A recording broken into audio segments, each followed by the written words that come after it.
Subscribe to our YouTube channel and press the bell icon to get the latest updates.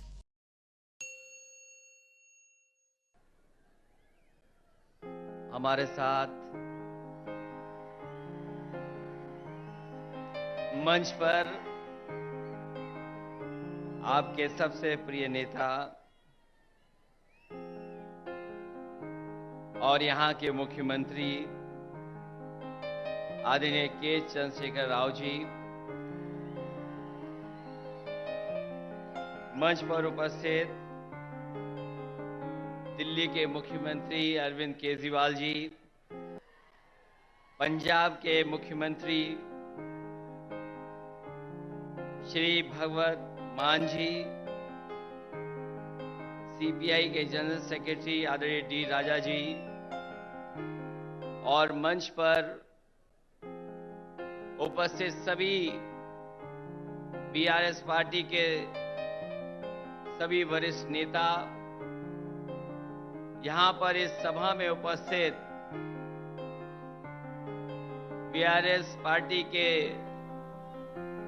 संगठन के सभी पदाधिकारी, ministers, सांसद, विधायक, सभी नेता और बड़ी संख्या में, जहां तक मैं देख सकता हूं मुझे लोग ही लोग दिखाई दे रहे हैं, सर दिखाई दे रहे हैं। मैं अगर बाईं तरफ देखता हूं मुझे लोग ही लोग दिखाई दे रहे हैं, सर दिख रहे हैं। दाईं तरफ देखता हूं तो सर दिखाई दे रहे हैं। और मैं जब सामने देखता हूं, जहां तक देख सकता हूं वहां तक मुझे लोग दिखाई दे रहे हैं। मैं इस ऐतिहासिक धरती पर, खम्मम की ऐतिहासिक धरती पर, मैं आदरणीय केसीआर साहब का बहुत बहुत धन्यवाद और आभार प्रकट करता हूं कि यहां पर इतनी बड़ी संख्या में आपने बुला करके पूरे देश को एक संदेश देने का काम किया है। आज सुबह से लगातार हम लोग काम देख रहे हैं। मैं सामने जहां पर बिल्डिंग में हम लोग बैठे थे, ये इंटीग्रेटेड जो ऑफिस बनी है, कॉम्प्लेक्स बना है, एक ये उदाहरण है सरकारों के लिए कि एक जगह कैसे अधिकारी बैठ सकते हैं और जनता को तकलीफ और परेशानी नहीं होगी, एक ही जगह पर समस्या का समाधान हो जाएगा। ये खम्मम वो धरती है जिसने हमेशा इतिहास बनाने का काम किया है। यहां के लोगों ने बड़ी से बड़ी हुकूमत रही होंगी, ताकतें रही होंगी, उनके खिलाफ अपनी आवाज उठाने का काम किया है। यहां के किसान, यहां के नौजवान, अगर किसान कभी इकट्ठे हुए हैं और अपनी आवाज को बुलंद करना पड़ा होगा तो यहां के किसान इकट्ठे होकर के अपनी आवाज बुलंद कर करके उस समय की हुकूमत को हिला के रख दिया। मुझे उम्मीद है कि आने वाले समय में जो हालात हैं देश के, जिन परिस्थितियों से हम लोग गुजर रहे हैं, जहां भारत सरकार और खासकर भारतीय जनता पार्टी, जिसकी सरकार दिल्ली में है, एक एक सरकारें जो चुनी हुई उनको परेशान कर रही है।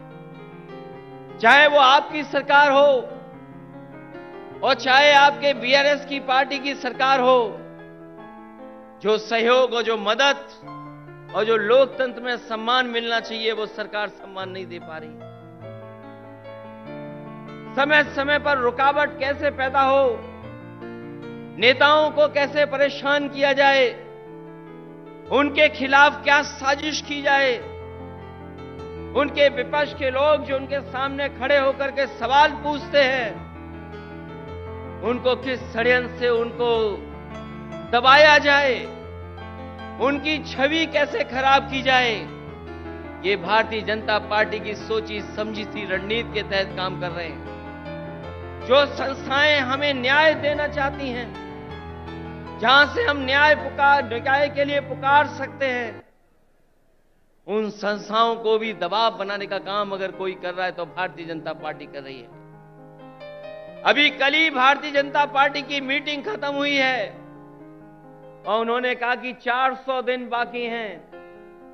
हमें तो लगता था कि ये सरकार तो वो है जो दावा करती थी कि हटेगी नहीं, अब तो वो स्वयं स्वीकार कर रही है कि अब 400 दिन हैं। जो सरकार अपने दिन गिनने लगे,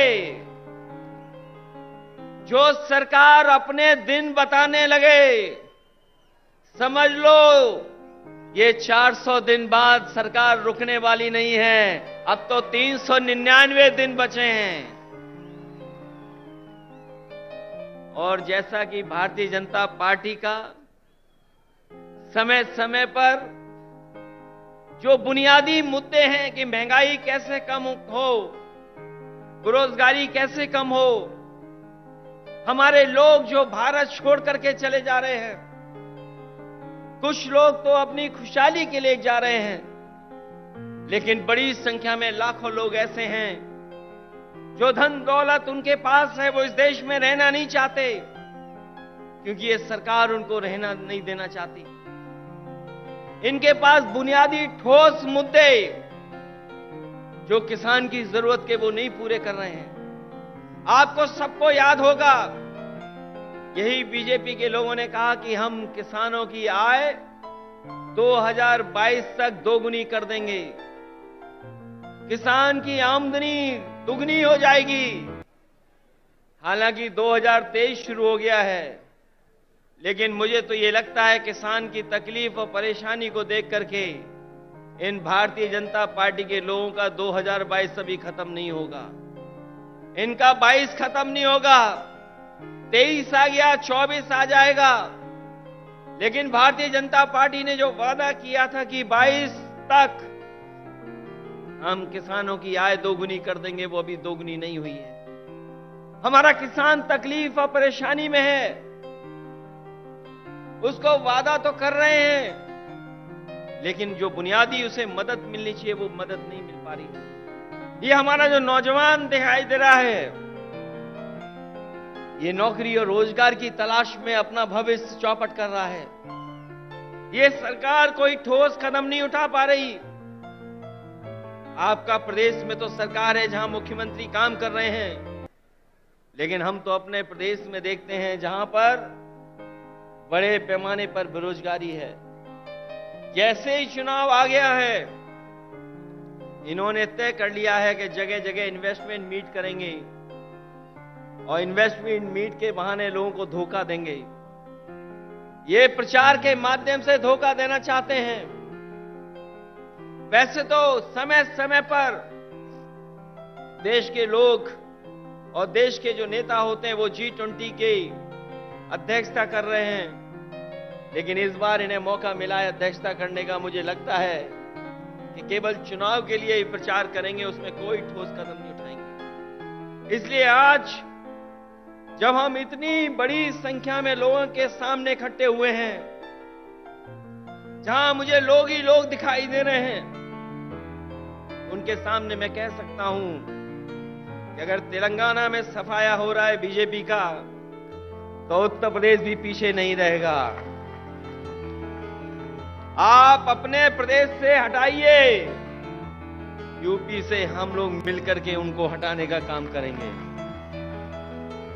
हम यूपी वाले यही जानते हैं कि जिन्हें प्रधानमंत्री बनना है वो उत्तर प्रदेश जरूर आते हैं। इसीलिए आपने देखा होगा गुजरात से उत्तर प्रदेश आए।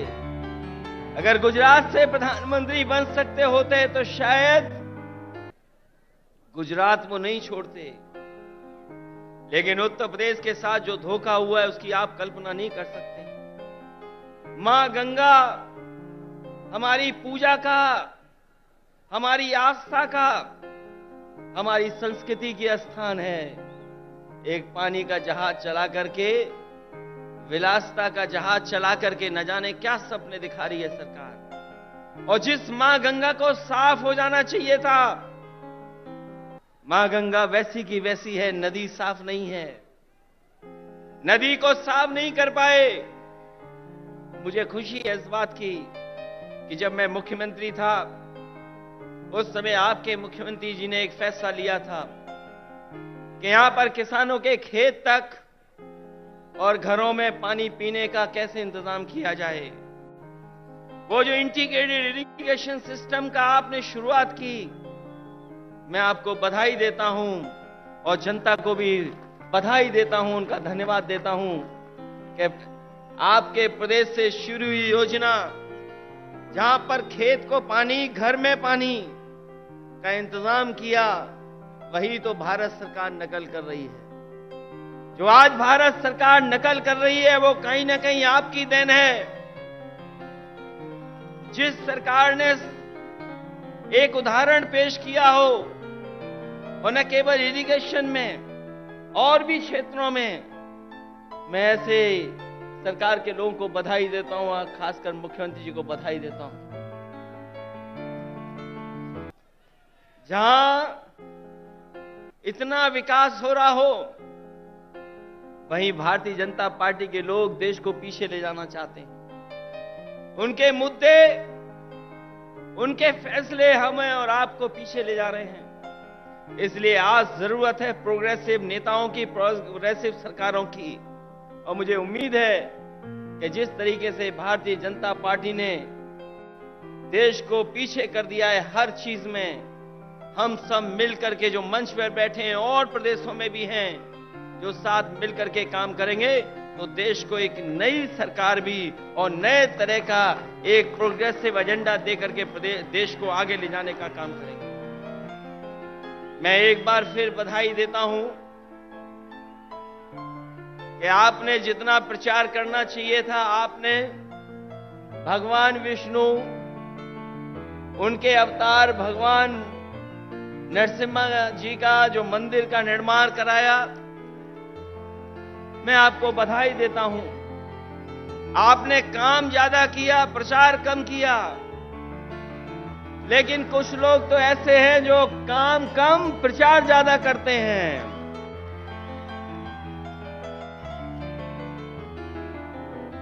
इसलिए अभी हम लोगों ने त्योहार भी मनाया है। हमारे यहां मकर संक्रांति का त्योहार तब मनाया जाता है जब सूर्य उत्तरायण हो जाता है। अगर हम मकर संक्रांति मनाते हैं तो देश में अलग अलग जगह अलग अलग त्योहार मनाते हैं। अगर सूर्य उत्तरायण हुआ है तो राजनीति दक्षिणायन चली गई है, और उत्तरायण से अगर कोई चीज शुरू हुई है और अगर दक्षिणायन राजनीति शुरू कर रहा है, तो मुझे उम्मीद है कि आने वाले समय में बदलाव देश में आएगा और देश में एक नई सरकार होगी। ये भारतीय जनता पार्टी के लोग नहीं रहेंगे, क्योंकि इनके पास भ्रम और जाल फैलाने के अलावा कोई रास्ता नहीं है। ये समय समय पर भ्रम फैलाते हैं, समय समय पर जाल फेंकते हैं। ये भारतीय जनता पार्टी भ्रम जाल पार्टी है, इससे सावधान रहना। हम लोग तो सावधान कर ही रहे हैं, लेकिन आप लोग भी सावधान करना, जिससे देश में एक नया परिवर्तन आए। मैं इन्हीं शब्दों के साथ आप सबका बहुत बहुत स्वागत करता हूं, बधाई देता हूं। इस ऐतिहासिक धरती पर जो ऐतिहासिक जनसभा हुई है, उसके लिए बहुत बहुत बधाई। और यहां पर जितने भी दूसरे दलों के नेता हैं, मैं उन सब का स्वागत करता हूं। और एक बार फिर आपके मुख्यमंत्री केसीआर राव साहब का बहुत बहुत स्वागत और बहुत बहुत धन्यवाद और बहुत बहुत बधाई। हम सबको यहां पर इकट्ठा करने के लिए और लाने के लिए बहुत बहुत धन्यवाद आपका। సోదరులారా, మనకు కొద్దిగా ఓపిక అవసరము. అతిథులను పిలుచుకున్నాం కాబట్టి కొద్దిసేపట్లో నేను మాట్లాడతా. ఇప్పుడు గౌరవనీయులు కమ్యూనిస్ట్ పార్టీ ఆఫ్ ఇండియా ఎవరైతే